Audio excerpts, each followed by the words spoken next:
Mira Business FM, Dubai's home of business radio.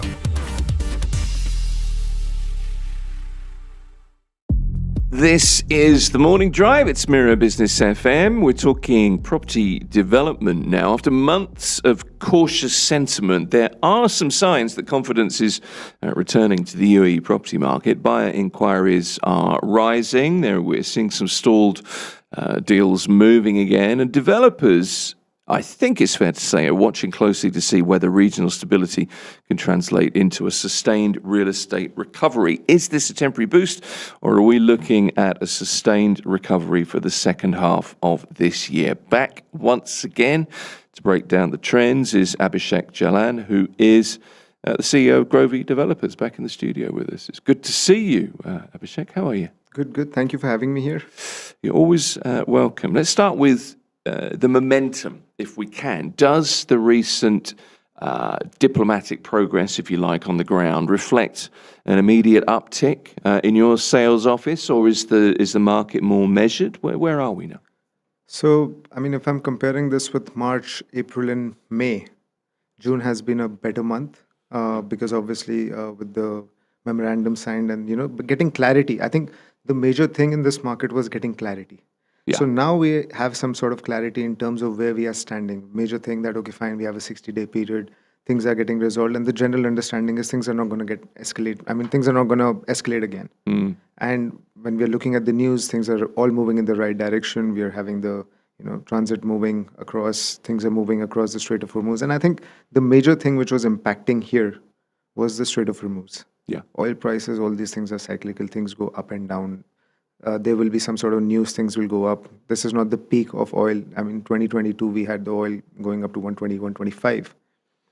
So yes, in June, we have had good momentum coming in the market. Things which were stalled, deals which were in the pipeline have started closing. And we see a larger number of inquiries coming in June itself.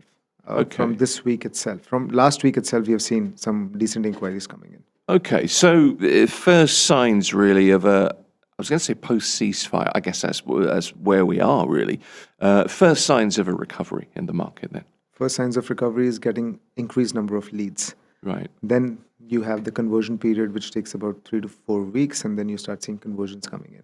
So now we have seen momentum or increase in the number of leads. So I think we can safely say that things are falling in the right order.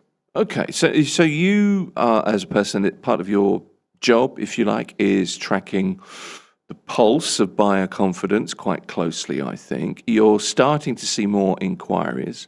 There is some there's some movement, essentially, yes. Right? So what are buyers looking for? Is the focus back on ready-to-move-in units? Is there still appetite for off-plan projects? What are you finding? So, again, that remains quite diversified, but the interest is predominantly coming in from people who are living in UAE. Okay. So people who are going for off-plan are looking for both things. They want to look at investment or they want to look at self-use. So that trend remains there in the market. But majority inflow, as I said, is majority from people which are within the UAE, which is a good sign because, you need local investments coming into the market. You need people who live here to come and start buying, which was not the case, say, about 2 years back. You would see a lot of investors coming from outside UAE who would not be living here.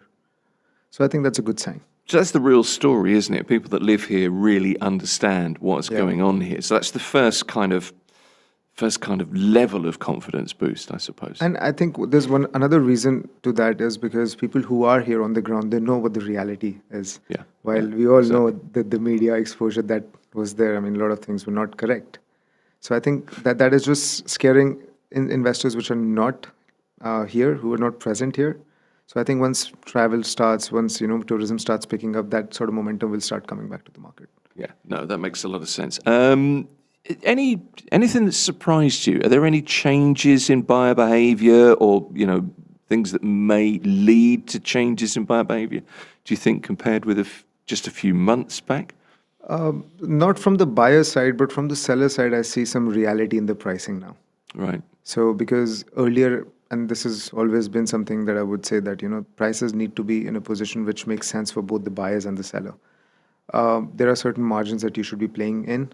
And earlier that was not the case. There would be heavy pricing. Now we see some stabilization in pricing, which makes sense for the buyers as well. And I'm seeing more investors who are locally based, as smart investors who would want to say, you know what, I know that the market has been performing well over the past. There is a trend in the market that market moves very well.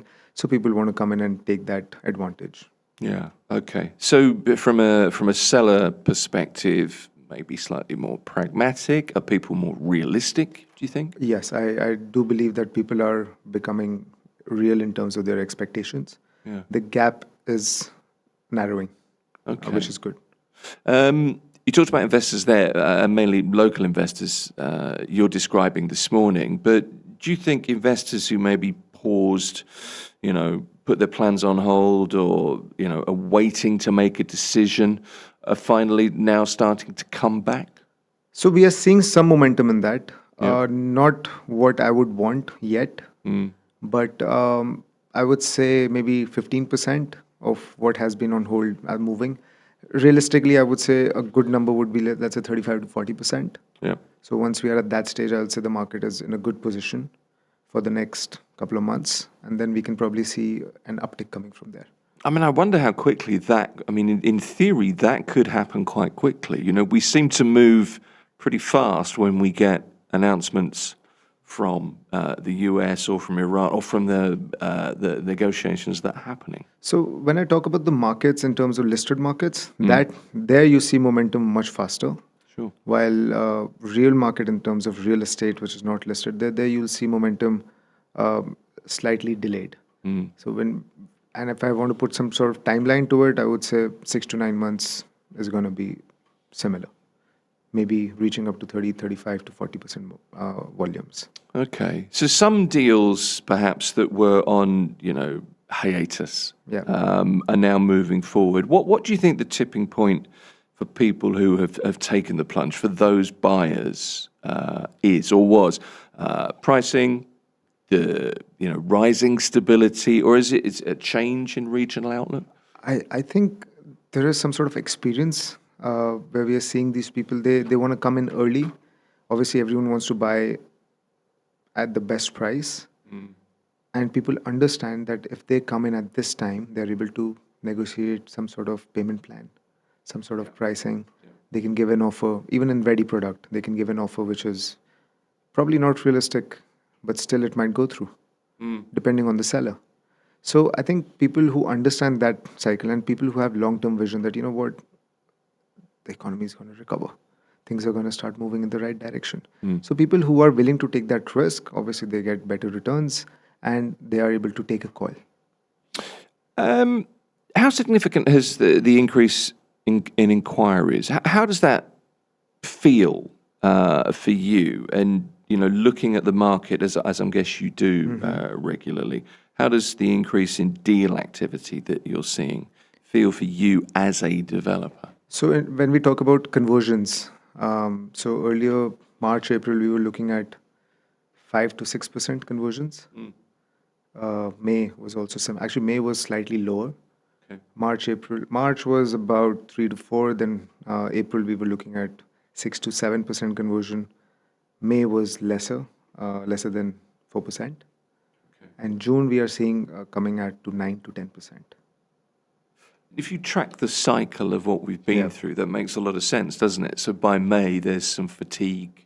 When is this going to end? Kind of thing. Do you think that's part of it? I think another major thing that happened in May was I think things were getting better. We were projecting better numbers in May from a sales side. But you remember there was those sirens that started happening in the early May. Yeah. I think that's where the sentiment started going back down. So, and it's that feeling, isn't it? It was just the feeling, Yeah. And when people realized, things were starting to get better, which took about a month's time, then I think people started to come back in the market. Okay. Is the I don't know what to call it, whether it's recovery or restoration. I suppose it's more like a restoration in the market. Depends how you see it, I suppose. Is it likely to be driven by end users or investors? So currently the market is when we're looking at pre-war levels, so the market was predominantly investors. You would see largely off-plan transactions.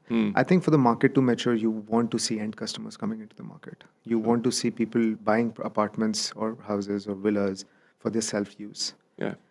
And we are seeing that coming into the market. That's where you see a stable ground for the next 5 years.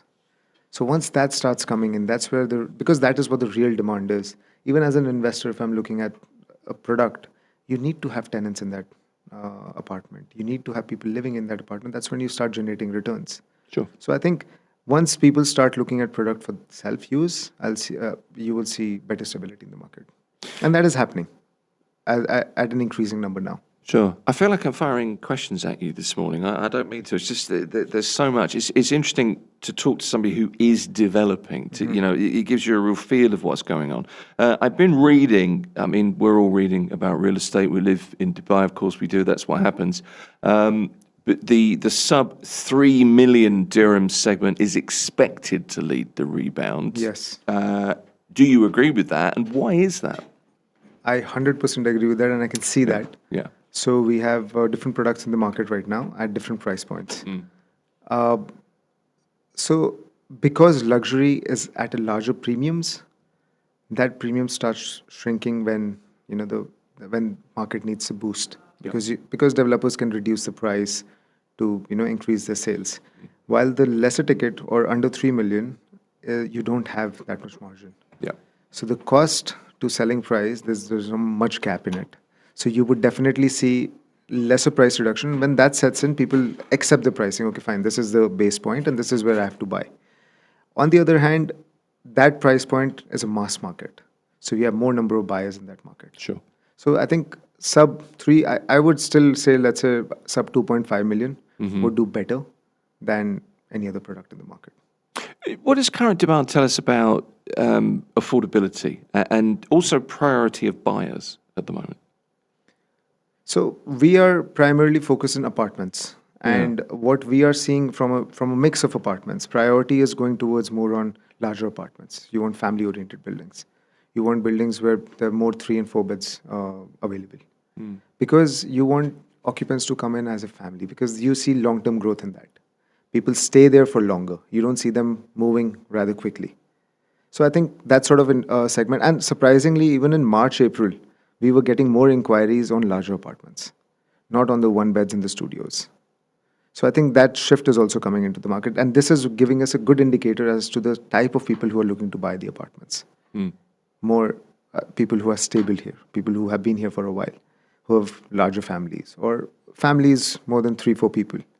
So they are wanting to buy these apartments. But they have confidence. They feel like they can put down roots. They see the benefit of being here. Okay. And generally, the expectation of people living in UAE specifically has increased over the last 10 years. Earlier, I mean, there have been a few data and studies as well where the general expectation has been 2.5 to 3 years. Now it has gone up to 7 to 8 years. And somewhere I read it is going more than 10 years as well. I mean, it's traditionally the UAE has been a kind of transient expatriate location. There's been a huge change. Yes, mindset has changed. People, and it takes time to change mindsets. Yeah, for sure. You mentioned the luxury segment there. Just very briefly, do you think that the luxury segment has become more vulnerable to the shifts in regional sentiment, or how do you view the top tier? See, I don't have access to that data directly in terms of the Uber luxury product. But generally, whenever there is some sort of moments like this in the market, the volumes on the Uber luxury will definitely come down because people would want to wait and see if they're getting a better deal, or maybe they can, get a wider scenario of what's happening and get better certainty to these things. So I think. But it's not going to take a longer period to recover, what I understand, because we are still seeing record volumes happening, record transactions happening. Yeah. Now, some of these transactions might be old. Before Feb as well, sometimes you get 3 months, 4 months to complete a transaction. But I still feel that maybe 6 to 8 months is what it will take for the market to come back on the Uber luxury, and still the margins will be, or the pricing will probably come down. Okay. Not all segments of the market recover at the same speed. Which segments of the property market here in Dubai do you think are positioned now to best kind of benefit from this renewed confidence that we've been talking about? So the thing with segmentation in Dubai specifically is each community is different. Yeah. You look at Sports City, Motor City, JVC, Arjan, Furjan, all of these communities are very different. A very different appeal to each person's or each individual's or each investor's specific needs. And within these communities, you have multiple products. Now, each of these products get affected differently to these scenarios. And what I mean by that is the price point. Now, each product would have different margins again. It might be within the same price bracket of, let's say, under 2.5, under 3 million, but they will have different margins, different offerings to the investors or customers. It all depends on the margins. If there is more margin, developers will be able to give larger discounts and you will be able to see more sales coming in those products. Just because whenever, as a consumer, you go to a shop, you see, okay, there's a sale, let's, try and buy something, even if you might feel that it might not be necessary. And obviously, ticket size is important. For a 100 dirham product or a 50 dirham product, you might end up buying, but for a larger ticket, same thing happens in this market. When you're offering larger discounts, consumers start coming into the product and they are able to buy those products. They feel they're getting a deal. Yeah, so they feel that they're getting a deal. Yeah. So I think same thing is happening in the market. It is about showing resilience, which is important. It is about execution, and it all goes back to the point that when execution and delivery starts happening, that's when the real product value comes in. And I mean, it is important that the execution follows in this market. I asked that question for a very specific reason, kind of a pointed reason, to be honest with you, because my impression is it's the prime residential kind of family units that are going to rebound well, because it's based on feeling as much as anything. But I also look at the things that you do. You're a boutique developer. That's how I would kind of categorize you. I don't mean to put you in a box, but you know what I mean. Yeah, I understand. And I feel as though the things that you specialize in, you're in a good position to benefit. I think so as well. You would hope so, for sure. So something very critical for us, and something we always, explain to our consumers as well, that it's not always the price. It is the ethos, why we are in the business. We are in the business for wealth creation. Yeah. We want to make sure that whoever is associated with us is growing. So be it our channel partners, be it our consumers, be it our landowners, be it banking, financial partners, any of these segments, government, all of these should be working together and growing whenever they are buying into Groovy. So I feel that a lot of things goes into it. Obviously, the planning of the unit mix is very important. We want to look at buildings which is more family-oriented buildings. We want to have lesser traffic in the buildings. And that's a very important metric for us. Because what we have seen when we compare products in the market, a product which has even if the building might look the same, but the number of units are less, you would see better maintenance in those buildings. Yeah. You will see higher quality vendors in that building. Because people are living themselves, they want to maintain that asset. They want to make sure that, and after 10, 15 years, you would see those assets going under renovation, reception going under renovation, gym areas going under renovation. All that happens because people are living themselves. If it's an investor-dominant building, investors are concerned with their returns. As soon as any element of increasing service charges or increasing the cost of maintenance comes in, investors start getting into an argument that why are we increasing? What is the benefit? That benefit is a long-term benefit that end consumer can understand. That even if I'm paying this, I'm getting the benefit. I know there's someone who's maintaining the assets, and all these come at a cost. So I think that is very critical for us. And I think that sort of foundation is going to be very, very beneficial for us. Again, coming back from background where we have been in development for about 5 decades in Delhi, we understand the construction cycle. It is a market that we need to understand better. And I think in this market that will work well. I mean, your attitude is a very mature market attitude, and obviously the UAE is a much younger market.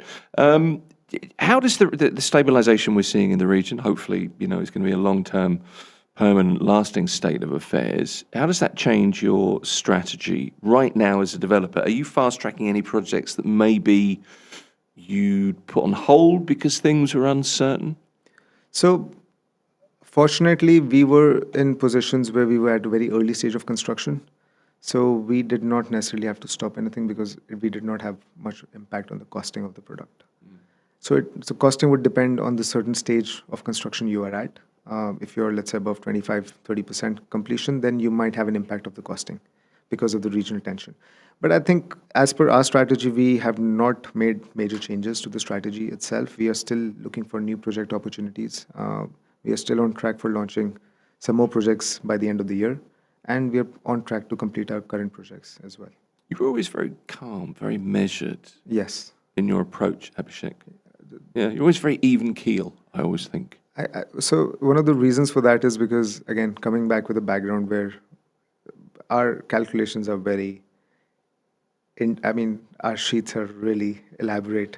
And when We were talking about this before we came on air. When we sit with potential JV partners or investors or banks, when they look at our data, they're like, well, you have something which I've not seen across a lot of other players.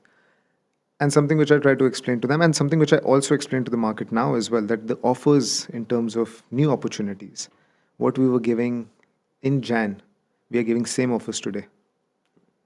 Because we have to factor in a certain amount of risk. And real estate development is not something that is done in 5 to 6 months. It takes, depending on the size of scale of the project, it takes 3 years can take up to 5-6 years, depending on the size again. So you need to be very thorough with your numbers, and you have to be flexible with your numbers as well. You have to start working on the feasibilities based on the worst case scenarios, and you have to make sure that, yes, in worst case scenarios, the product is viable. Yeah. And if the product is viable in worst case scenarios, if the market goes up, well, it's a no-brainer. Final question for you. You've got 10 seconds for this, if I can get this question out quickly. The indicators that you're looking at the moment, you're obviously gauging investor confidence constantly, have been more recently, more than ever, I would imagine. But what indicators are you looking for in the coming months, through the summer into Q4? So from a developer perspective, right now, my key indicator is the land pricing and the construction cost. Right. So not more on the consumer side. I'm focusing more on the land and the construction cost, because so I see some slight corrections happening in the land cost, but if the construction cost remains high, the products will not be viable going forward. So I see, and I've always said that all of these are lagging indicators. So construction cost is a lagging indicator compared to the market. So the market might be at peak, but the construction cost might still be at low. When the construction cost starts coming high, you see the market coming down. So it's always the relation is inverted between both of these. And now that the construction costs have started coming up, we'll see some correction in the market in terms of reduced sales and flattening on the prices. And once that happens, the construction costs will start coming back down again. Okay. And I think that's what we are waiting for now. A few years ago, the phrase was used all the time, cautiously optimistic. Is that kind of a phrase that's kind of back in fashion, do you think, back in vogue? Yeah, I think it is a little bit, isn't it? It seems like it, which is good news, I guess. Abhishek Jalan is the CEO of Grovey Developers. They're a boutique developer. Thank you for your expertise. Thank you for having me here. Always good to talk to you. Like and subscribe. This is Mira Business FM.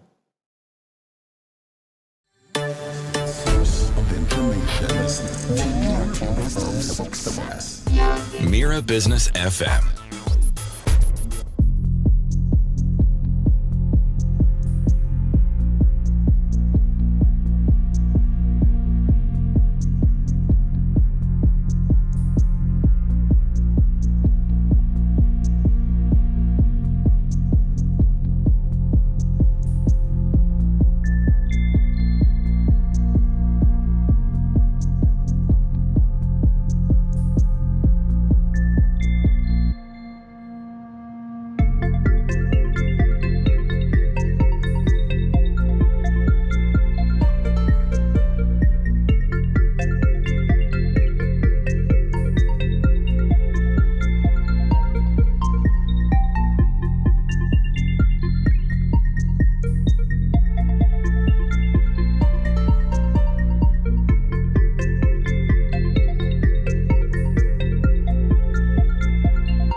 Mira Business FM.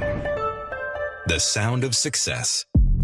Real estate once again. This is Mira Business FM. It's the morning drive, and the question: to buy or to rent in Dubai? I was very tempted to do the Hamlet thing. I'm not going to. Beyond the Excel sheet, AJ Menon is the CEO of Lux Vista Real Estate. Here he is again in his, I was going to say, AJ, in his full glory. Thank you. You're very welcome. I don't know what I mean by that, but I think it's intended in the right way. So this is a huge debate, right? To buy or to rent. It's what we all do. How long are we going to be in Dubai? It's a very transient society. Not so much these days. Are we going to be here 2 years, 5 years, 10 years, or like you and me? I've seen this evolve over the period. Basically, when I came, that is in 1997, it was always for a few years and then go back. I'm here 2.5 years, 3 year. Yeah. But nowadays, when people are coming, they have a clear idea. They're going to be here for 5 years, 10 years. They have an idea. Because it's not a quick buck and then get back home kind of thing. No, it isn't. No. When did all these people start making these plans, and why did they leave us behind? Would be my question. Dubai stability. What Dubai offers. Well, it's probably the point. Look, so this is a huge debate. But what makes you want to talk about this now? Because I've seen this happen again and again. The rental disruptions, the rents going up quarter on quarter. Just before the war, it was just going one way. Yes. Right. So people again started talking about now. Okay, maybe now it is a time to buy, because this is still a much debated subject. I mean, should I rent or should I buy? Yeah. Both have it's got. But again, we are talking about people who are considering to buy to either live in. Not for renting. It's just to live or rent, right? So it's not treated like an investment asset class. No, it's not. It's much more of an emotional decision. It's a home. Yeah. The idea is buying a home. Yeah. Right. So traditionally, people used to compare mortgage payments versus rent, and that's it. Yeah. Even the brokers, that's it. I mean, it just stops there. What is it better? I mean, paying the EMI or paying the rent? Yeah. Okay. So there is a lot more to it, I suppose. Well, let's break it down. What are the hidden costs of renting? And that is what happens when the rent goes up. Most people used to move. They used to go to a new place. Yeah. But there's a lot of hidden costs associated with it. We are talking about the moving company cost, the security deposit cost, the agency cost. Then you have your the connecting the utilities. Yeah. Okay. Then you have to adjust your furniture. You have to probably buy new furniture because the new house might have an extra bedroom or something like that. Yeah. So that also adds up. Then you have to take time off from work. That's a big thing. Yeah, Then once you come back, once they move your product, everything is sitting in cardboard boxes. You have to find its own new places and stuff like that. It all settling down takes time. It's basically a disruption of your life as such. It's a huge disruption to your life until you get settled down again, and then obviously there is the cost of that disruption as well. It might change your commutes. Longer commute sometimes, change of schools. So obviously they have to arrange new transportation to children. So especially with families with children, it affects a little bit more because the friends that your children made in the previous house, they're going to lose them because you might be going to an entirely different location. Yeah. That also means that you lost your trusted nannies, your tailor, your little community that you have nearby your house. So rebuilding a new life, a new community, a new ecosystem, neighbors, it takes a lot of time. It's interesting that I hadn't thought of it in those terms, but it is those little things that are part of your sort of local infrastructure, your kind of circle around you. As you said there, your tailor, and I'm thinking, no, I don't have a tailor, but I know you get shirts made. Barber. Okay, for men it doesn't really matter much, but imagine asking your wife to change her, the hairdresser or the salon that she goes. No, you're right. I mean, my wife drives. It's a 35-minute drive to because obviously that's a trusted friend kind of thing. No, that makes some sense. So it's such a disruption. Beyond the simple sort of maths of monthly payments, what's the emotional premium? So it's an emotional premium, isn't it? Yes. So when you're buying a house, of course, when you're buying a house, it's basically what you get is stability. Yeah. And then the idea is, you know where your children is going to grow up, who your children will be friends with, your neighbors a lot. You will also know, you can paint or you can decorate, you can renovate your house without worrying about the next renewal. So it's that stability that never appears in a spreadsheet. That has a lot of value. Yeah, it does. I don't know how you quantify it, but I see what you're saying. So it's often said renting is like flexibility. Yes. Right? But for families, does that freedom maybe create a sort of an instability that impacts long-term plans? It depends on what the long-term plan is. Basically, see, Right. yes, it has owning has a little bit less flexibility because as a tenant, if you're just a tenant, you're just renting. Suddenly, you find a nice opportunity in Abu Dhabi or in Saudi. They can just give them notice and then they can just move out and find a better paid job or whatever. Yeah, yeah. As an owner, you have to think twice. Basically, obviously, you can rent it out. That's a different story. But is it really worth that move?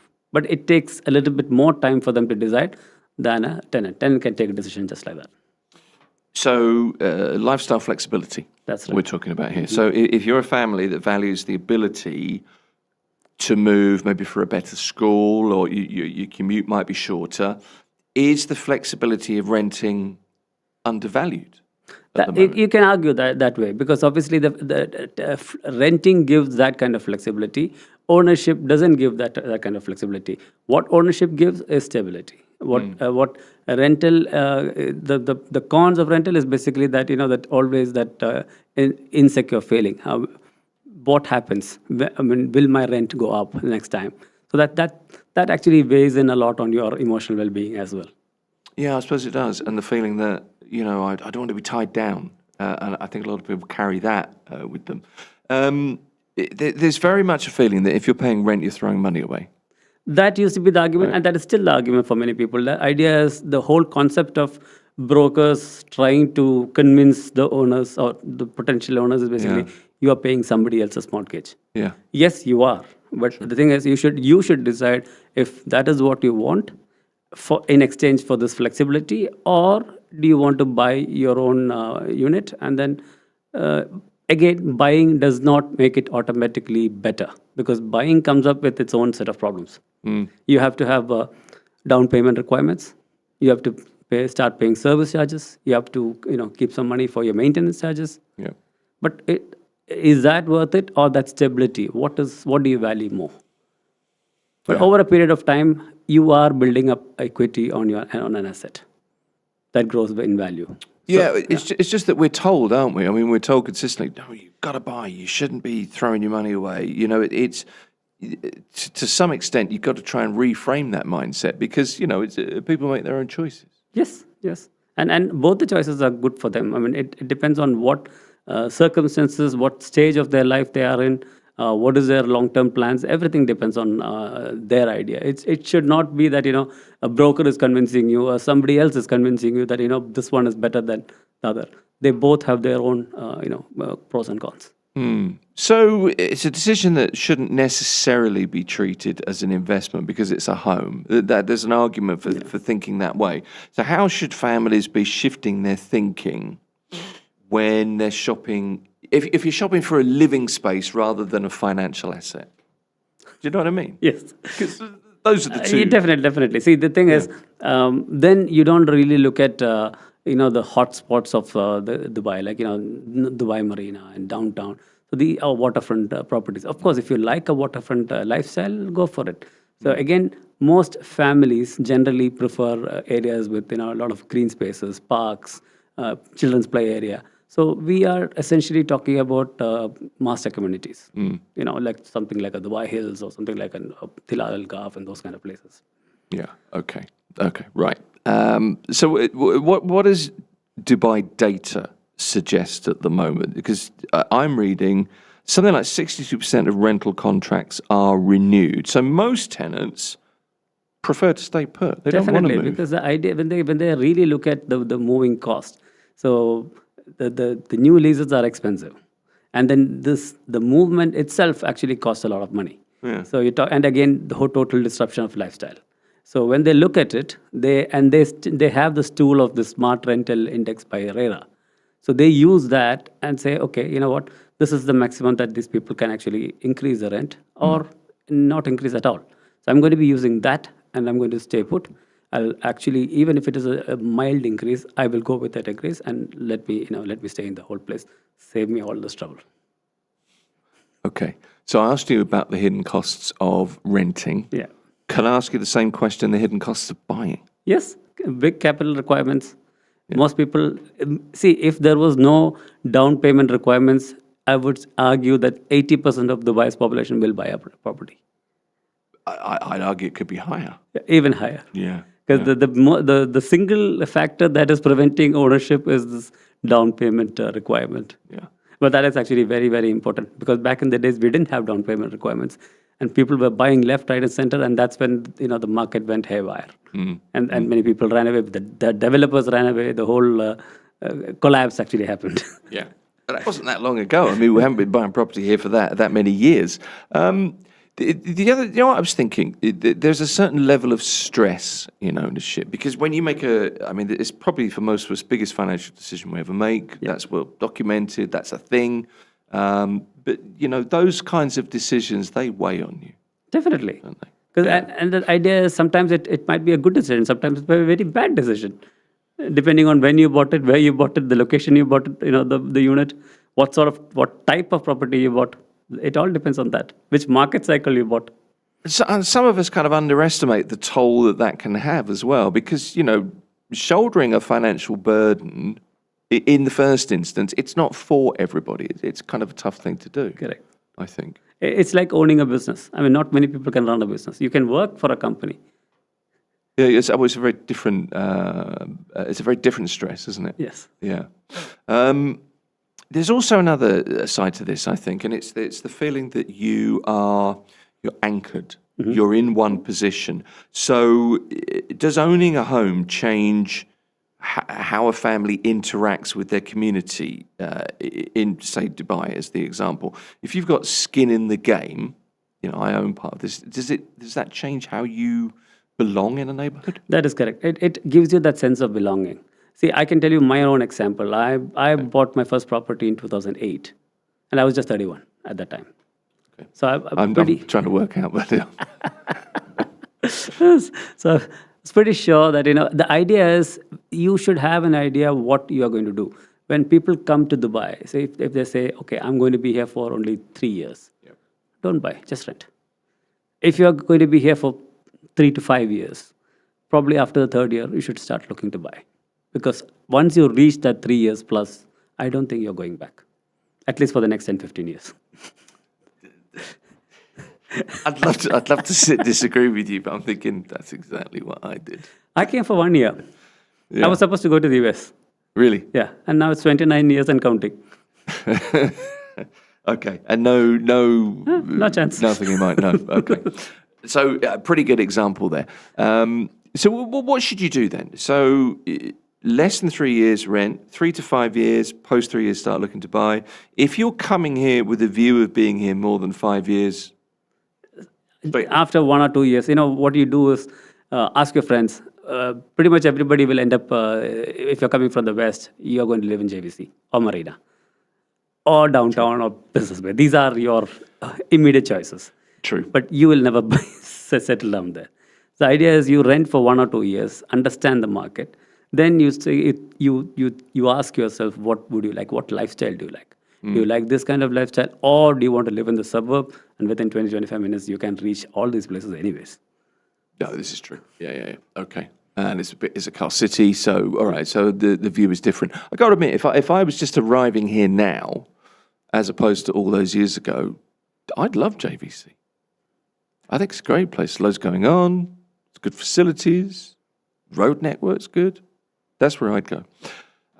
Okay, so let's compare between rent and mortgage. What should the comparison be? It is not just rent versus mortgage. The idea is a rent plus your moving charges plus lifestyle disruption Okay. versus and uncertainty versus ownership cost, maintenance cost,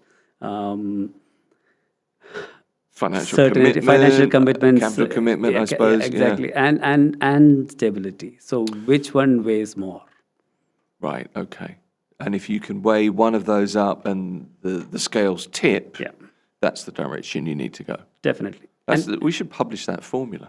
And especially if people with children have moved, homes in the city couple of times or 2 to 3 times in their 5-10 years of being in Dubai. There you go. They will understand the whole concept much more easier. They will understand what sort of toll it had taken on them. Yeah. So and that definitely the idea is to buy, and that also gives them a little bit more flexibility in terms of golden visa. Once you have a golden visa, you're not tied to the employer anymore. That's a very good point. Yeah. It's just a question of a work permit. Exactly. And then if you want to work for somebody else, it's immediately possible. Or if you want to start your own business, that is also possible. So basically, you have your roots in Dubai. Yeah. You're free to do what you want. Is that how you feel now? Definitely. Yeah. But my case is different. Right from 2008, when I bought into Dubai, Bahrain, I knew that I was going to be here for a very long time. Yeah. And there was no golden visa at that time. No, but it's changed now. Okay, so I mean, you're a very good kind of case in point here because you've been through Correct. the whole thing. Maybe you were a little bit more certain than maybe some of us are, but you're a good test case. Definitely. I didn't think I'd be calling you a test case today, AJ, but I mean it with the greatest of respect. And the idea is, see, some people have a little bit of, they think a little bit into the future. Some people don't. Sure. So I'm probably from somebody who actually thinks about 5 to 10 years in advance. And this is exactly the same way I pick units. Even for me, for my clients, the idea is I don't go for the here and now. I go for what happens in the next 5 years. Right. Who is going to buy it from you? What will happen to that area? What sort of infrastructure is coming into that area? So think those in terms of those lines, because now if somebody, 2 years back, if somebody had mentioned about Dubai South or Expo City, is like, oh, it's too far away. There's nothing there. Because what I think is after 5 years, because I've already reached 2032 in my mind. When all the airport has moved, the logistics city has come up, everything is already busy, the companies are working there, a lot of people are working there. My mind is already there. Okay, so you're living in the future. Exactly. Back to the future. I'm very entrenched in the past. Okay, so a few more questions for you. Planning for the unforeseen, right? I mean, how on earth do you do that? But when it comes to staying in Dubai for the next, say you're going to stay 5-10 years. Okay, so say that's the decision. What are the most common blind spots that maybe families have or parents with families have when you're choosing between, the mortgage or the lease? Stability, the job situation. Yep. So if both parents are working, they can easily go for it. If only one person is working, then obviously they have to think a little bit more. Do they have enough savings to put for capital down payment now? And how secure? Nobody is completely secure in this age of AI. You can get a job, you can lose a job, you can get a job again. So those things have to, matter a bit. And there are no jobs for life There is nothing like that. anymore. Okay. What about when it comes to brokers? You work obviously with a lot of brokers. You advise brokers. You advise clients. And you said this earlier. Most brokers focus on the maths. Yes. Right. This is just a transaction. But what critical questions should a broker be asking a family that they never do, or that most brokers never do? No, some we do, some don't. The idea is they ask them, what is your idea? Are you planning to go back in a certain period of time? Right. And the another question is like which school, because school is actually, that makes the biggest decision factor for many families. It does. And, the answer is always make your life as easy as you can, if you can. Exactly. So, and first of all, it's like which curriculum is your child going to study? Yeah. So some people already know what they're going to do. Some people already know what direction the child should go. Especially I'm talking about Indian parents. They've already, the moment the child is born, they already know which college they're going. You're going to be a doctor. Exactly. Yeah, okay. He's a doctor or engineer. That's it. Yeah, that's not my thing, but I think a lot of people do that. There is an expectation, isn't there? Definitely. Yeah, okay. So that should be factored in. That should be to a factored in. decision. So basically, the idea is what school will my children go? What is the fee that I'm going to be willing to pay for it? So then certain communities are out for me. And there are certain communities that I can focus on. Right, okay. So it's a much more kind of holistic approach that brokers should take, isn't it? Correct. Yeah. It's being curious about what are you actually looking for rather than my commission is there. No, that should never be the case. Yeah. And the thing is, what many brokers get it wrong is like they make it transactional.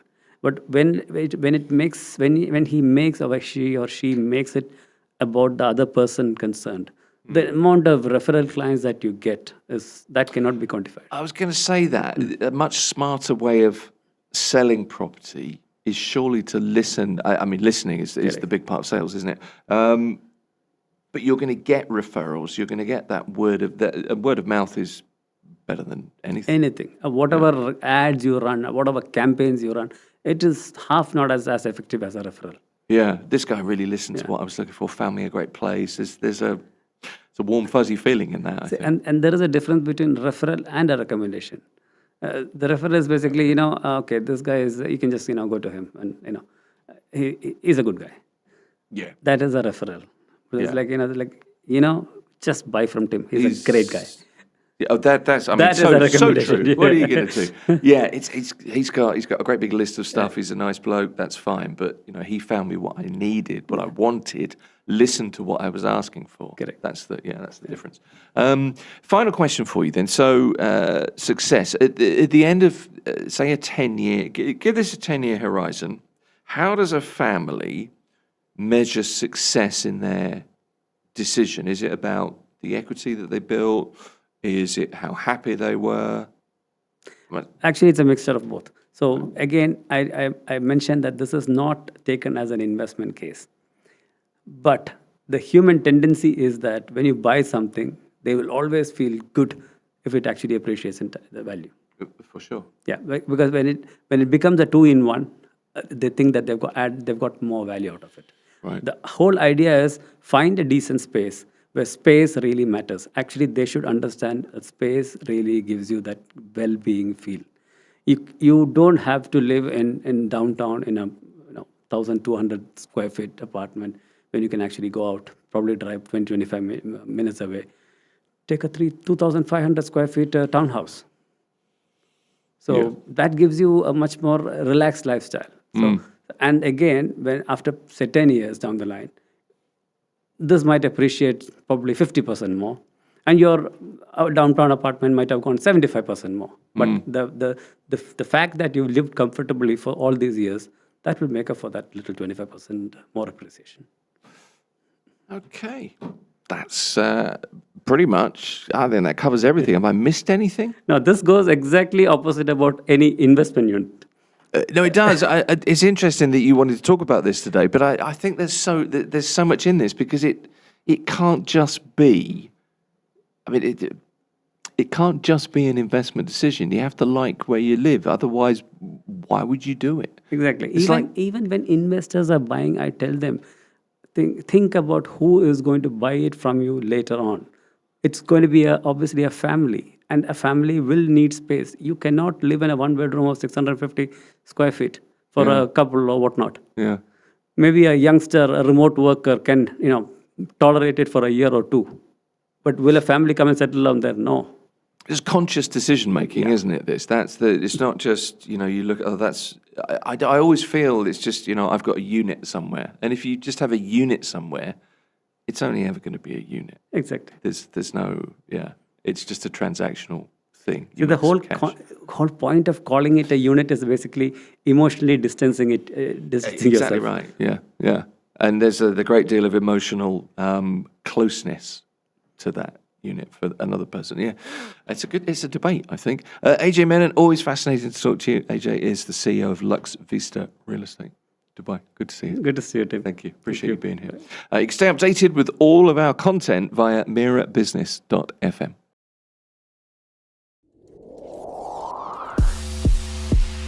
Mira Business FM, Dubai's home of business radio. It's the morning drive. This is Mira Business FM. The US-Iran peace memorandum of understanding announced includes the reopening of the Strait of Hormuz, easing concerns over a major disruption to global energy supplies. But while markets are cheering, it's probably fair to say, the breakthrough, economists are warning the recovery in shipping and trade may take some time yet. Azad Zangana is the head of GCC macroeconomic analysis at Oxford Economics, and he's back with some of their latest research. Good to see you. Good morning. Morning to you, Azad. Let's start with immediate market reaction.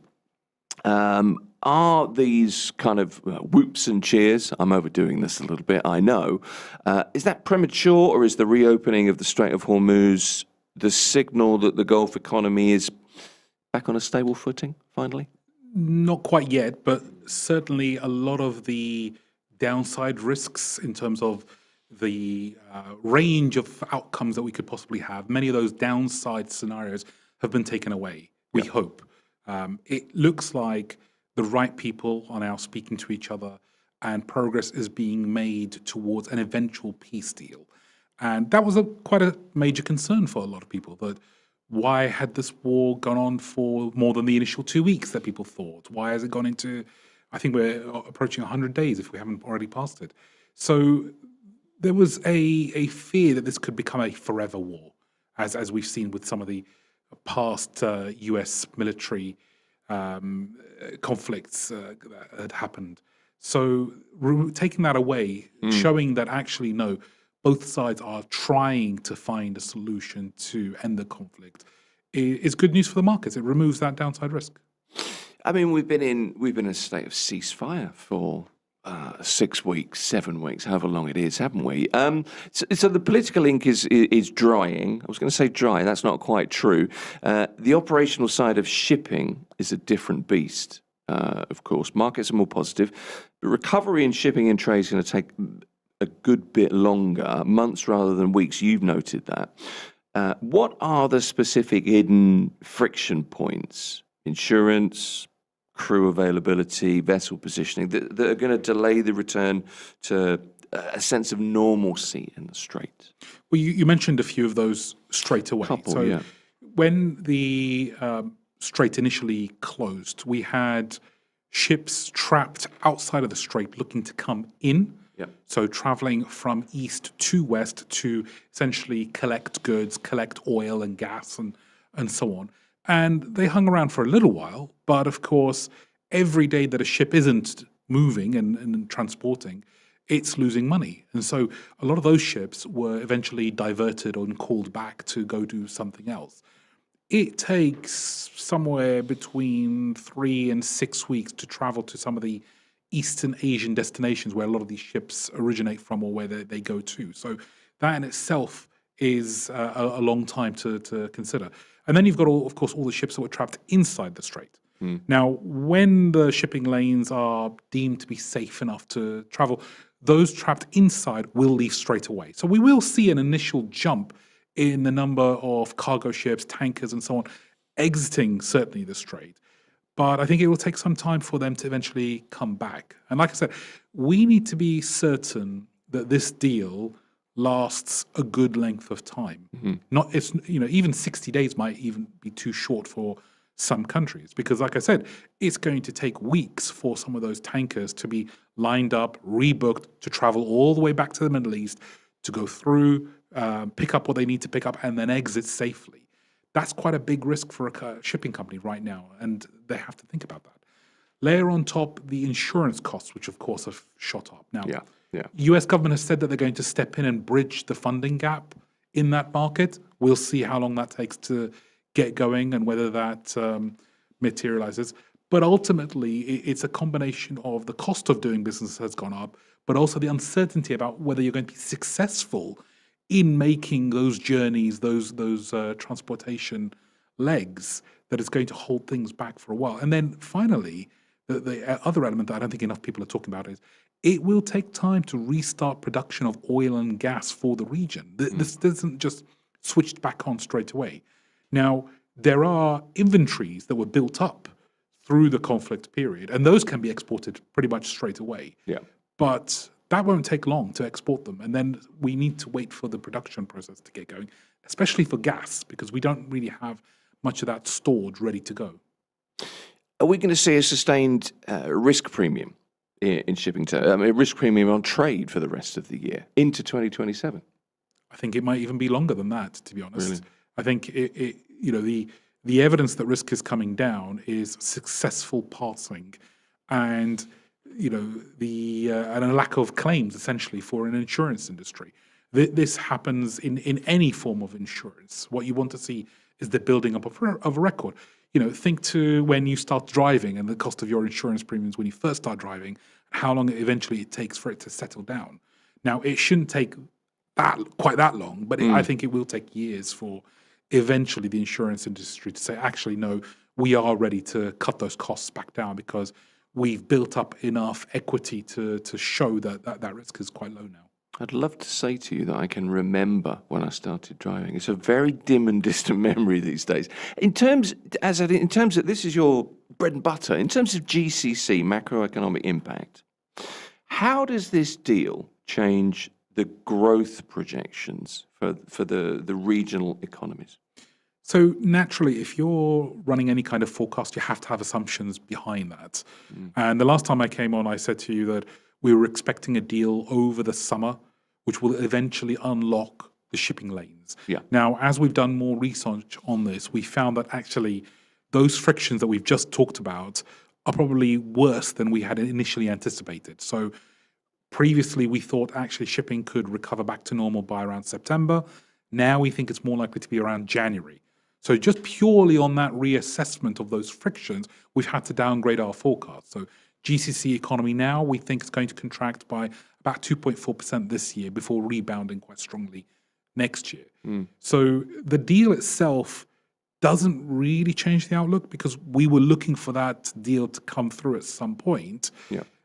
But it does help. It removes, like I said, a lot of the downside risks. So we're no longer really thinking about what happens if there's no deal at all for the next year. Instead, what we're focusing on is well, what happens if those frictions are suddenly they're not as bad as we initially thought, and things get going a bit more quickly. There's some upside risk to our forecasts all of a sudden. How do you account? How do you compartmentalize, if you like, sentiment? We have a deal now. It looks like, as you've said, the right people are talking.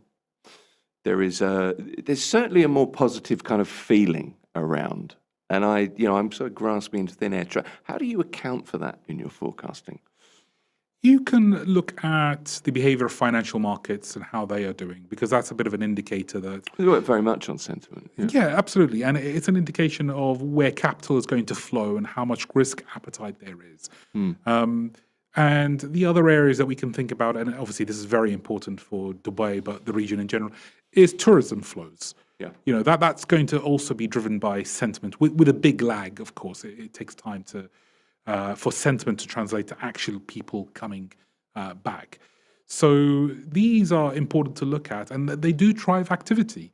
We have to have an idea or a forecast for how much investment there's going to be, how much of disposable income our household's going to actually spend, or are they going to be cautious and decide to save?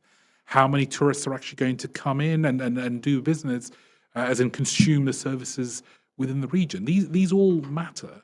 And unfortunately, there's not much data on confidence within the region. So we do have to have a lot of conversations with people. We, watch the media to see what people are saying. Yeah. And then, like I said, look at financial markets and see how they're behaving as a bit of a signal in terms of where they think things are going. Okay. A reminder, this full interview will be on online later today. We're on our YouTube page, so available to watch again or listen to again. Uncertainty clearly sidelined projects across the region during the recent tensions. How do you measure I'm asking you these kind of ethereal questions this morning. How do you measure the true economic cost of that? It was a stasis in business activity, wasn't it?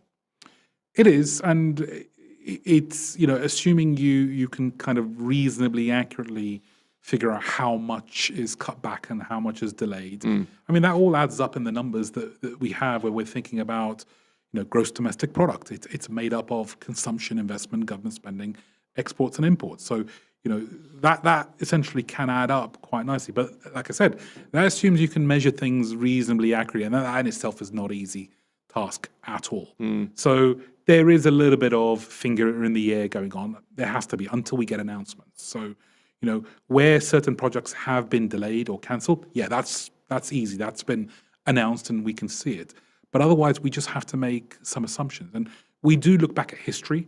We look at similar situations, not just in the region, but around the world, to see what's been the impact in the past when there has been quite a big shock. What has it done to sentiment? What has it then done to investment and so on? So we know that investment, typically, when a big shock like this comes along, falls off very quickly. Things go on pause. And it's usually one of the last things to recover in terms of parts of the economy. So it's an important part of our forecasting process. I wanted to ask you about the durability of the ceasefire. And again, we're in a situation where we have a 60-day ceasefire. There's a provision in the document, in the MOU, to extend that until we get a durable agreement. That's what we're hoping for.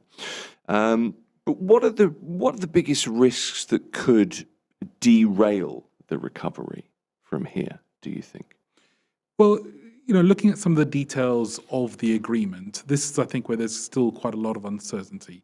I mean, officially, the details haven't been announced yet or haven't been released, but we have enough information out there to be able to look at what there is. And from what we can see, I think one of the biggest issues that we have is that this is a US-Iran peace deal. Yeah. And it doesn't involve all of the actors in the theater that we're currently looking at. And so it could quite easily break down on the back of another third-party actor deciding, actually, no, we're just going to do what we think we want to do and violate the terms of the agreement. This all assumes that both sides can control everybody who is allied with them. And I just don't believe that that's really the case. So that risk is there. The other risk is the funding of this rebuilding fund that is being quoted at the moment. Where are the funds going to come from? Who is expected to contribute? Is it going to be a case of multilateral funding? Is the Gulf expected to contribute as well? Or is this going to include help from the likes of the IMF or the World Bank, who could kind of oversee the funding? And therefore, it will be done on a subscription basis in terms of which countries pay into those funds. It's all very unclear, but what I think is emerging in recent days is the very negative reaction in the US to the idea that they are going to have to stump up and essentially pay for much of the damage done to Iran as part of the deal. A big part of the complaint from the US president at the moment is that the Obama administration were offering large sums to Iran as part of the previous nuclear deal. And of course, what's currently being put on the table is 150 times the size of that original sum. So, this is not going down well in the US, and that in itself could be an issue if that funding is blocked. And at a point in time when we have elections on the horizon as well. So, it is a political hot potato. I think that used to be the phrase. What indicators are going to tell us that recovery is genuinely underway? Things are really starting to turn. It's still early days, believe it or not, and we haven't really even seen the extent of the fall yet in activity, let alone the turnaround. I think we won't really have good data on the turnaround in terms of activity for probably another 3 months or so. But there are surveys out there. So private business surveys like the PMIs are usually a good sign of confidence, although I'm always very minded that there's a survival bias in these surveys. When companies stop responding, well, they just get netted out of these surveys, don't they? But some of those have rebound reasonably well. They're still well below normal, well below pre-war levels. So there are signs things are improving, and just general day-to-day activity. I think that will always come back reasonably quickly. We've seen that already. Then it's a question of, well, day-to-day living is one thing, but are we going to see a return of risk-taking? Are we going to see a quick stabilization of, for example, the housing market or not? Are we going to see a resumption of migrant workers coming back into the region very quickly? These will take longer to answer. But I mean, we assume that there will be a reasonable recovery, but it will just take time. I feel as though whenever we talk, I need to bring up the word of the moment, which is resilience. And it applies, I think, it's accurate to use that word in this region. It's been a word we've heard a great deal of in the last few months, more than usual. But I think it's fair to say we've learned some pretty tough lessons from COVID, but certainly in the last few months, once again, when it comes to the vulnerability of supply chains, I think that's something that we've certainly been talking about a lot, but it's something that is front and center at the moment. Absolutely, and I think it was good foresight from authorities to plan to diversify your transportation links, the modes of trade as well over the years, because that has been very helpful through this period. And some of that did come about on the back of what happened with COVID. And so we learned some lessons. Sure. And the actions and plans that were put into place have really helped in this situation. And I think we're going to go through the same process again. We're seeing reports that, for example, the UAE no longer wants to rely on the Strait of Hormuz. They want to have Fujairah shipping ports, expanded to the point where it can handle absolutely everything that the UAE wants. Yeah. And that will certainly help to avoid that situation going forward. But I think there's probably more that needs to be done in general in terms of thinking about the resilience of the nation, not just trade, but financial assistance, for example, for individuals, households, firms. These are all important to have. One of the issues is that we've seen governments are very good to respond to crisis by coming up with policies. But those policies were never sort of there to begin with. So that means that there's a bit of a risk premium that it's not there when it's required. You don't always need to have a major regional shock for somebody to have a crisis and require help. And having that kind of assistance bedded into your system, I think, helps more people take greater risk and eventually also create greater growth as well. Final question for you. And I realise that a lot of the time when you hear it's kind of dusting off the crystal ball. It's slightly unfair in a way, but events or crises or conflicts like this leave lasting scars. And I'm wondering how you characterise the effects of what we've seen in the last 3.5 months or so on the GCC's non-oil economy. Yeah, it kind of goes back to the conversation we've just had on resilience. It does. Building resilience is a little bit like an insurance policy. You have to use some of your capital to create an alternative plan. And there's a reason why that plan wasn't there to begin with, and it's because it's more costly, usually. So putting those in place raises your costs, reduces your productive capacity sometimes in order to make sure you have these alternative plans available. And that's kind of part of the scarring that goes in. But when we also refer to scarring, we also talk about a change in behavior from people. And that, we see that as well. Suddenly, individuals, companies may decide to hold on to more cash than they normally would do, more inventory than they normally would do. Again, this is all at a cost. Yeah. And that is sensible to some extent, but also means that you end up with slightly less growth and less output over the long term. It's always interesting to talk to you, Azad. So the MOU is, before the peace deal, is more the starting line, not the finish line, obviously. We know that. Azad Zangana is the head of GCC Macroeconomic Analysis at Oxford Economics. been great talking to you. Thank you. Thank you. Appreciate it. Like, follow, subscribe for more interviews like this from Mira Business FM.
Business FM, Dubai's home of business radio.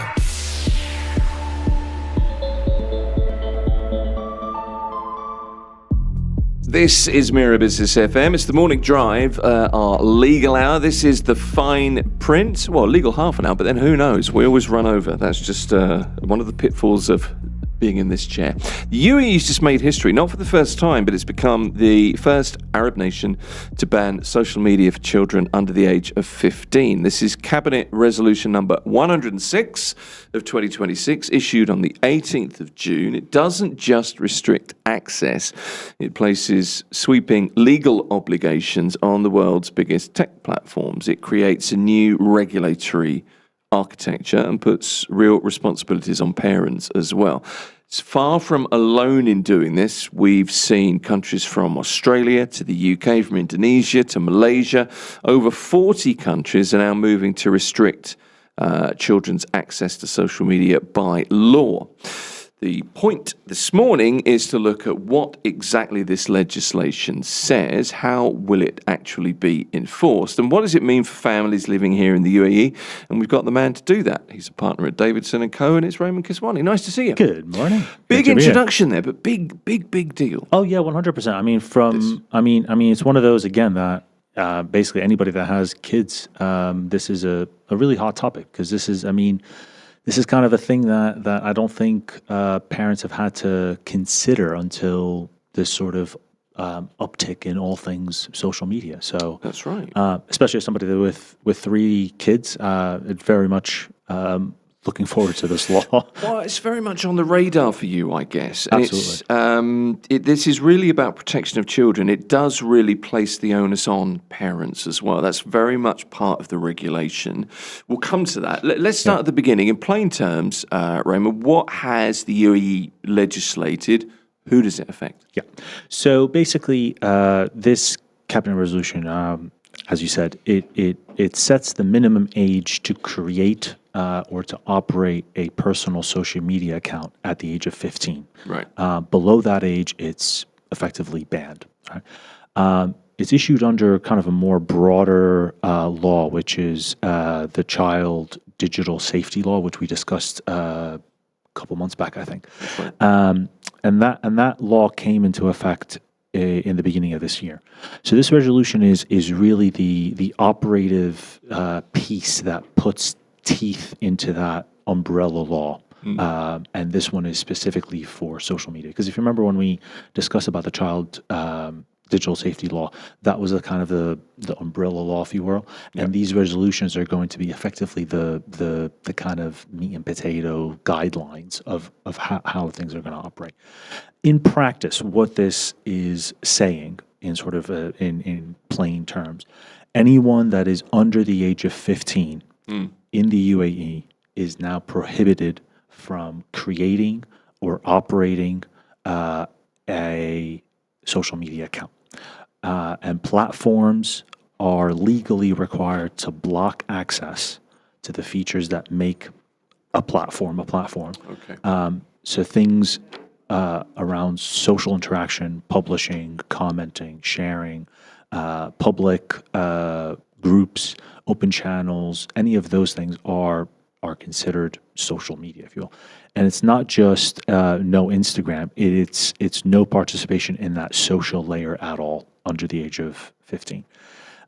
So who does it affect? It basically affects every child that is resident in the UAE or accessing services from the UAE, regardless of their nationality. And that's consistent with how various other laws define a child as anyone under the age of 18. Critically, it affects platforms wherever they're based. They don't have to be UAE based. They don't have to have a presence here.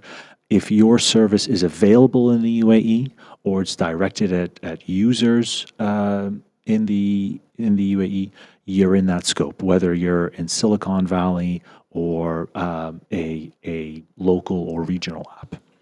Okay, so it's very broad in scope, broader than I'd realised actually listening to you. So if you're new in Dubai, family are here, your 14-year-old son or daughter has an Instagram account. and you come from a jurisdiction where having an Instagram account at 14 is fine. I don't even know if that's the thing, but let's imagine that for a moment. If you're here, you can't use it. That's exactly true. Yeah. So in that example, if you've moved here or you are already here and you happen to be under the age of 15 and have one of these accounts that falls into a quote unquote social media platform, you are effectively need to close that down. And actually, there's an onus on the platform. So, say it's Instagram or TikTok or whatever it is. There's an onus on them to effectively shut down your account if you are under the age of 15. Okay. So, and this is, as we've made very apparent, I think, it's very broad in scope. It covers all platforms. This is not just TikTok or Instagram. This is anything that is defined as social media. A social media platform. And that has to be the case, right? Because if you create a list of what platforms there are, it becomes very easy to get around that because you could just launch a new platform tomorrow and then you're not covered. Yeah. So the press coverage is obviously around the quote unquote well-known ones, Facebook, Instagram, X, Snapchat, TikTok, etc., because those are the obvious highest usage ones. But the resolution itself, it doesn't name apps. It's drafted functionally. It applies to any platform whose service are available in the UAE or directed at users here. And so that is effectively the definition is anything that is digital interaction, publishing, sharing, joining groups or channels would be considered a social media platform. And again, that distinction matters legally because if you have a named group, it's easy to get around it. You can launch a new app and then you're simply not on that list. So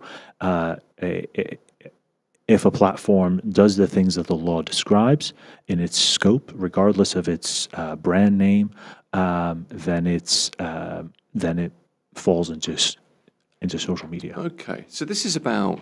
Clearly, it's about protecting children from predators online. It is about protecting children from the addictive nature, and we're starting to understand that algorithms are algorithmically addictive, and they are designed that way. That's something that's very much in focus.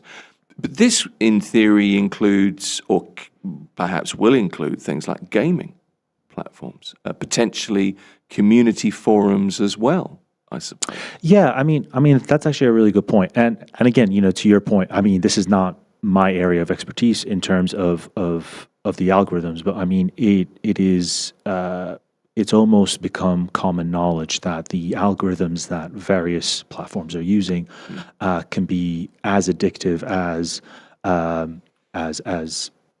tobacco. And actually, very interestingly, the cases that happened in California that were filed, and there was at the initial level where they did find against.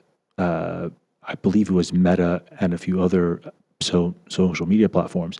The argument by the lawyers was that the algorithms, they kind of filed the same lawsuits that were filed against nicotine, against the tobacco companies back in the day, making those kind of similar arguments, just because there was a targeting of children and the companies knew it.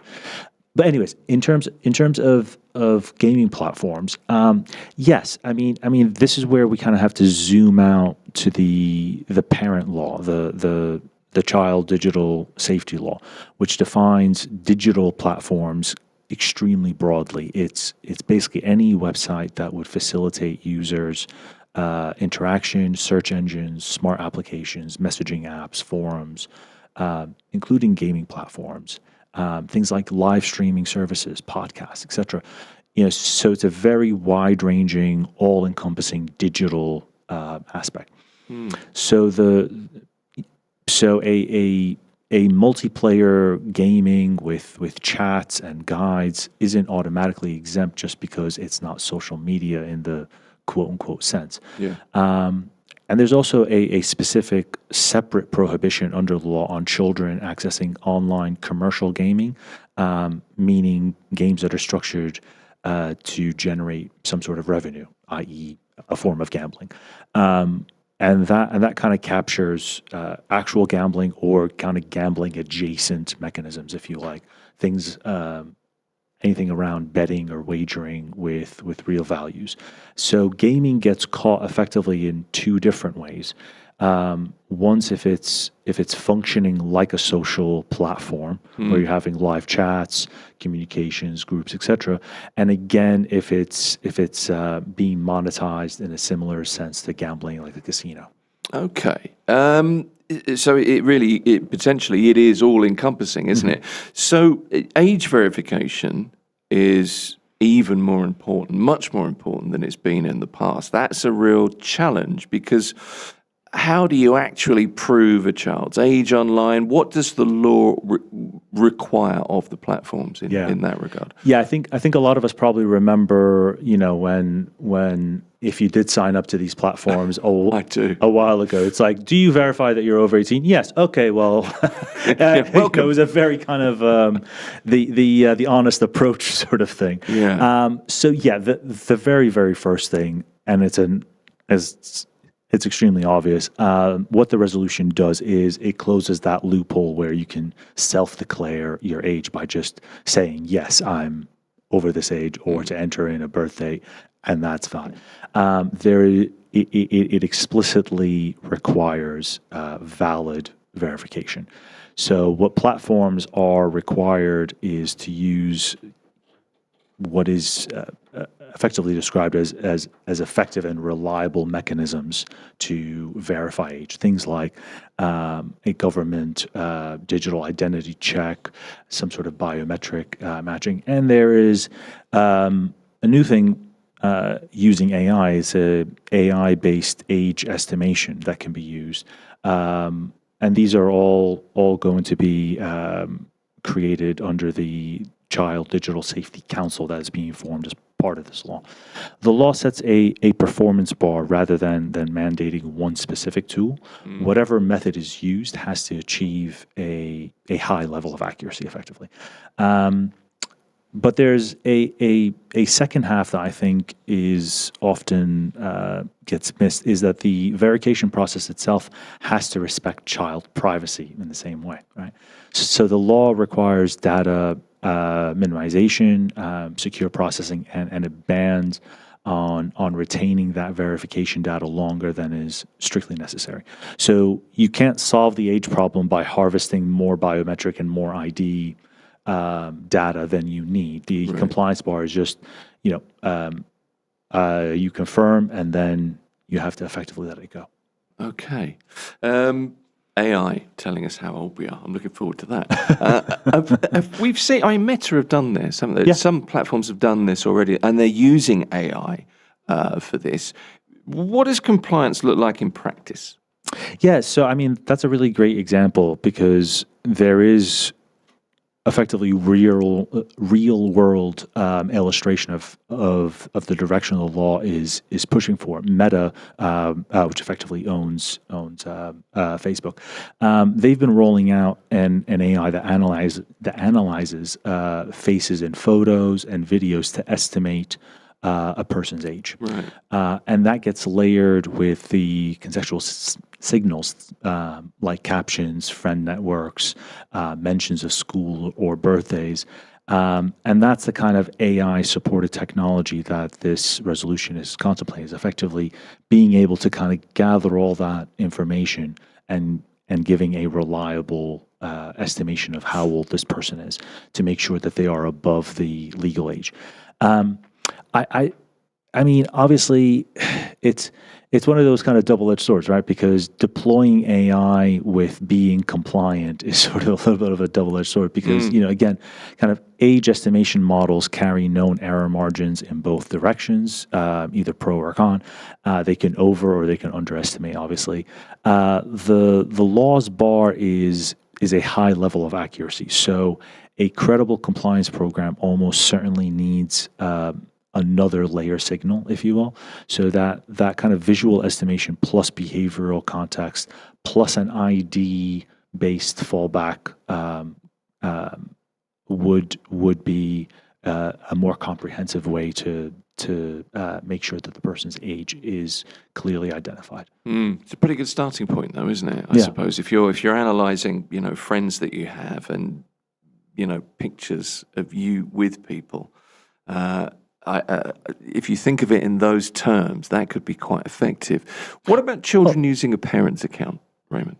Yeah, I mean, this is exactly why the law is written the way that it is. It doesn't just regulate the sign-up moment. It puts an affirmative, continuing, progressive obligation on platforms to detect and to disable non-compliant accounts. Right. And that would explicitly include accounts being operated by a child through a parent's or a guardian's or a friend's profile, right? Yeah. So a child lying about their date of age by simply logging into mom's account or sister's account or whatever doesn't get the platform off the hook. The duty is not just at the time of you signing up to the platform. It is an ongoing, continuous monitoring, not a single checkpoint you pass and forget. And that's a meaningfully higher compliance bar than most platforms have operated under historically, where age was essentially self-declared.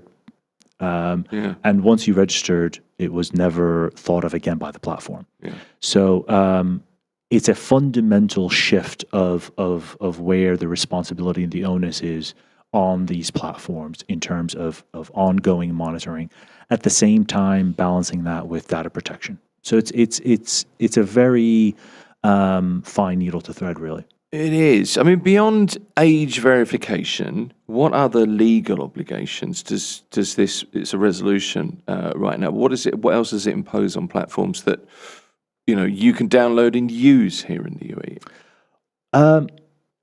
A lot. Platforms they can't target children with personalized advertising built on tracking or behavioral profiling. Okay. I think we've all had experience where we're getting ads that are very, very specific to us. Oh, man. It's almost like they know us better than we know ourselves. It's almost like they're listening. Exactly. They can't process a child's personal data for any commercial purpose based on how they're monitoring their digital activity. Right. There are data minimization and retention limit obligations tied to the verification process itself. And platforms have to put in place technical measures to stop people circumventing that system.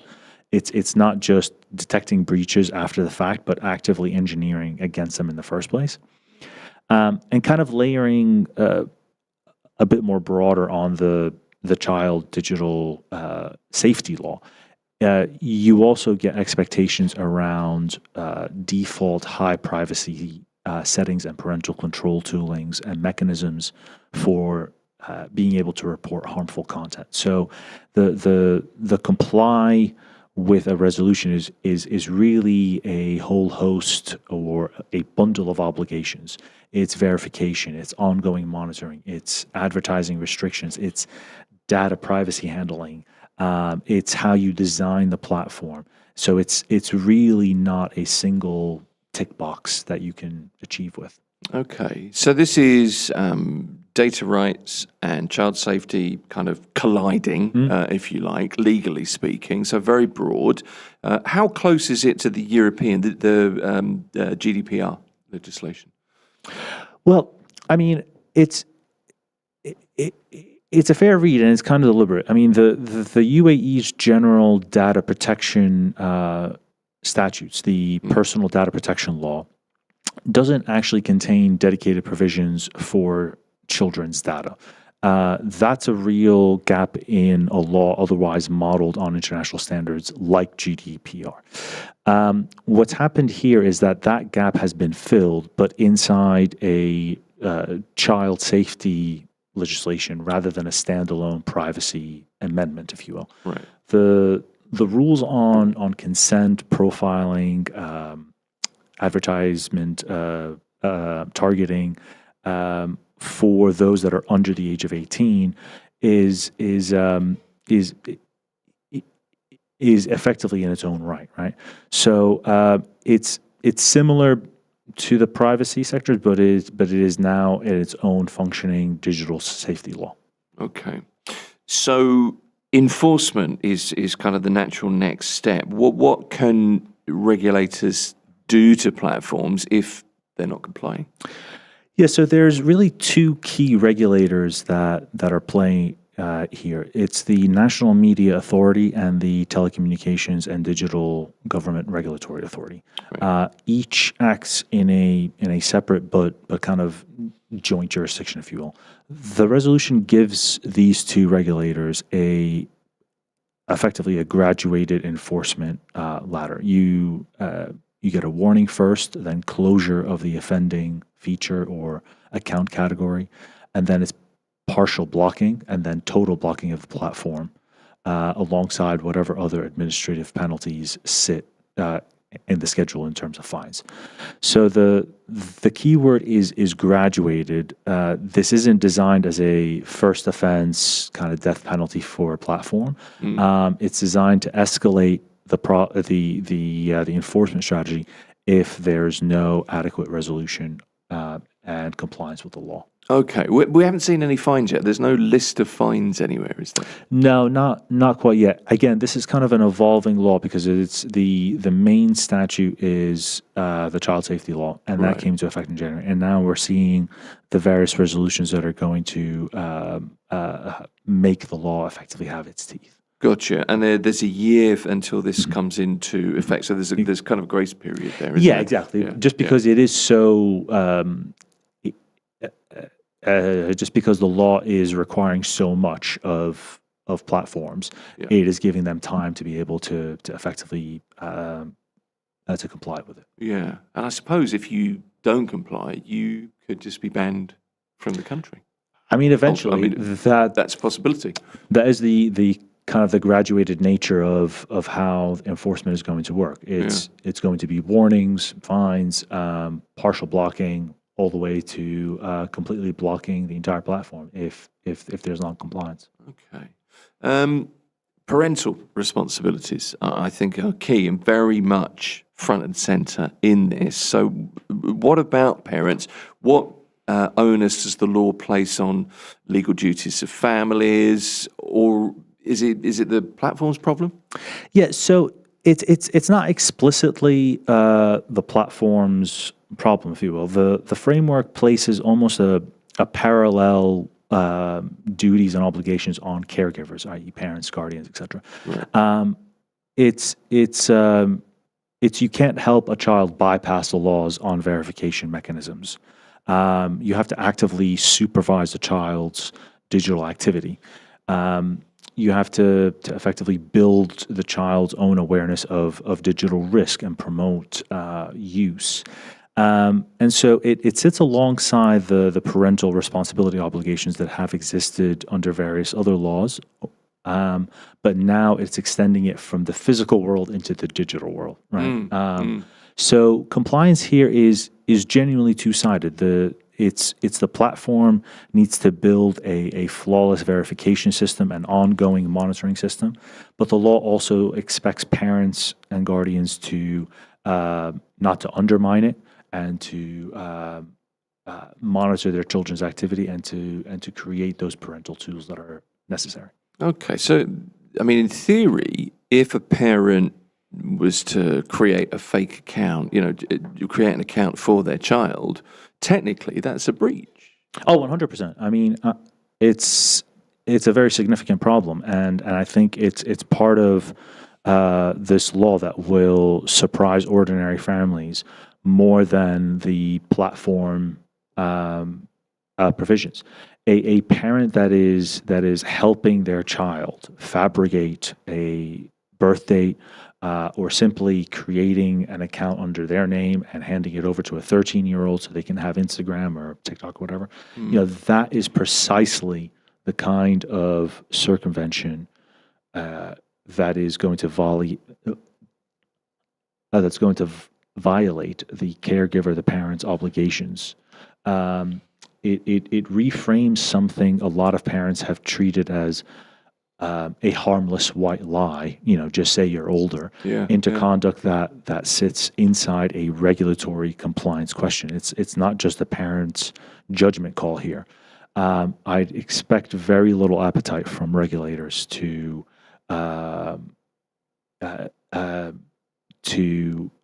be okay with that kind of behavior, and enforcement will come towards platforms first, but that legal exposure for parents is very real. And I think it's again, we have a lot of expectations on parents and teachers and all caregivers around children on keeping our children safe in the physical world. Yeah. Right? Yeah. But it's now taking that to the digital world, because it's almost more dangerous in the digital world. I mean, your child could be sitting right there in the living room next to you, but if they're on their iPad, on their phone, they could be in some serious danger. Yeah, that's very true, actually. It's remarkable, actually, because I remember, my kids are older, but I remember, allowing access at different points. And I think at that, I don't know if I'm right in saying this, but I think Instagram at one point was either 13 or 14, I can't remember. I think so. I mean, what's crazy is that Facebook, when it first began specifically, you actually needed a university email address to be able to create an account. It was specifically for universities. Yeah. And then, it then went on to, I believe, 13. I think that's obviously changing now. But yes, and again, in those kind of times, you didn't even really need the parents' participation, because a child could be 12, 13 and go on there and say, yes, I'm this age, and enter in a birthday, and they were fine to go with it. Yeah. And I would think from a verification process, I mean, just kind of speaking out loud here, but we are fortunate in the UAE that pretty much every single person here, resident or Emirati or otherwise, has an Emirates ID. And that would be the easiest way to verify, while maintaining the data privacy laws. Well, you would think. So I guess through UAE Pass at some point down the road, or something around that, we can expect at some point. Perhaps, who knows? Yeah. No, we now have this point where 15 is the cutoff, rather than parents saying, look, you can have Instagram when you're 13, my child's mature enough for that. That's not the case. It is 15. Yeah, it's 15, and it's almost like a gradual. I mean, it's a bit like your learner's permit in driving. It's not that you turn a certain age and you get full access. It's kind of a gradual thing until you become a full adult at 18. So, trying to kind of wean children into it. Yeah. Yeah, got to try and wean us off doom scrolling as well. Good luck. 100%. So look, there's a wave of nations, something like 40 nations in one way or another are looking at bans or restrictions on social media for younger people. So it's a significant, very significant global shift, legal shift, I think we're seeing. Yeah, I mean, look, I think for us kind of history buffs that sort of have studied how the shift happened around cigarettes, I think it's almost like that, right? I mean, it used to be that it was just a personal choice. You're an adult. There's nothing necessarily harmful. You just kind of do it on your own. And we saw that shift slowly, but then, kind of cascading, where it became common knowledge that cigarettes are addictive. There was a targeting of children, and we had wholesale legislation and effects to try to curtail that. And it's almost kind of following that same suit. So the UAE is very notable in that it is the first Arab nation to legislate a hard minimum age, rather than relying on platforms' self-regulation, if you will. It's joining a list. Australia moved into doing this for under 16s back in December. and they've backed it up with fines and etc. You have other countries like Indonesia did it for under 16s. Malaysia is doing it for under 16s. Greece, Norway, and France have legislation in motion. The UK was very recently doing this. So the shift globally is kind of is underlying legal model. For years, the default was, platforms just kind of self-certified the age through kind of an honor system, like we were saying. You enter in a birth date and you move on. And the kind of parental consent papers were just there. What we're watching now is a significant shift towards setting statutory minimum age and mandatory verification requirements, and significant enforcement and sanctions for violations. So this is very significant, and I think that the trend is going to become where in the next few years we'll see the vast majority of the world moving in this direction. Do you think we'll ever get a single kind of international standard? Because UAE is 15, some other nations are 16. There are going to be differences. It's very hard to get all nations to agree on a particular age, but do we need a single standard? How hard is it for platforms to have 15 for one nation, 16 for another, whatever for another? Yeah, it's really interesting because obviously kind of in the digital world, there's effectively almost no borders, right? Sure. Whereas if you're creating a product, like we were talking about cigarettes, you can have different warning labels for a product going into the EU versus going to Africa versus whatever. It would be very interesting, to sort of have an all-encompassing international legislation, if you will, international treaty that would come. But I think it would be quite difficult how each country views it and how it wants to combine it with other laws. But yeah, it's definitely a space worth watching. Final couple of questions. First of all, how the resolution fits in the sort of broader legal architecture on child protection, because it's very much part of this year's child safety law. Yeah. I mean, there's kind of a fairly clear hierarchy, if you will. At the foundation, you've got Wadima's law, which came into effect in 2016. And that is kind of the cornerstone UAE legislation around child rights, right? Yep. That covers every child under the age of 18 with broad welfare and protection rights. And again, that is, intended for the physical world. And now setting above the digital space specifically is the Child Digital Safety Law, which came into force in January and created the Child Digital Safety Council. Right. And that's going to be chaired by the Ministry of Families, which is going to set those policy directions. Then you have this resolution that we're discussing, which is specifically implementing an instrument under the umbrella law, fixing the actual minimum age and verification mechanisms for social media. So nothing is operating in isolation. They're all kind of sitting alongside and around the personal data protection law and the cybercrime law, both of which are effectively wholly enforced, and around general data protection and online offenses, respectively. So you almost have kind of a 4-layered cake, if you will, kind of the foundational child rights, digital safety for children, and then this resolution around social media specifically, and specifically in the application of it around age and operation. And I mean, the key to this is once we're through this 12-month, I don't really want to call it a grace period, but effectively that's how many will view it, I suppose. It's about enforceability in the long run and how this is enforced, how consistently. Yeah, I mean, the resolution is giving platforms up to 12 months from the entry of it to progressively roll out compliance systems work with the relevant authorities to make sure that the technical infrastructure and the regulatory guidance are actually ready when this law is to be implemented. Right? Which is obviously kind of a sensible design,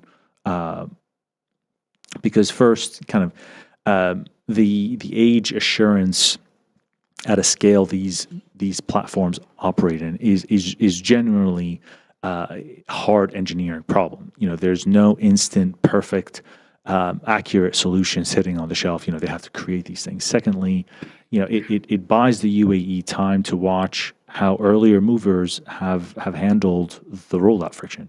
Australia's experience already shows you the likely failure modes where using a VPN, for example, and the disputes around AI estimation for age. So the UAE gets to effectively absorb these lessons and be able to calibrate the technical standards that have to go through the Child Council before the actual deadline hits. And I think, kind of lastly, having a hard cliff edge risks pushing children towards smaller, unregulated platforms rather than actually improving the safety of those that already exist. That kind of phased approach reduces that risk. And so it's that same logic where regulators elsewhere have used, including the lead into the EU's one, the Australian one, and so that's where that kind of grace period is built into it. That's the fine print for today. Cabinet Resolution 106 of 2026. It's a landmark law, a global movement, and it's a legal framework that puts the onus squarely on the platforms, not on the children. Raymond Kiswani is a partner at Davidson & Co. Really appreciate it. Thanks very much. Good to see you. Don't forget to like and subscribe wherever you're joining Mira Business FM from. Mira Business FM.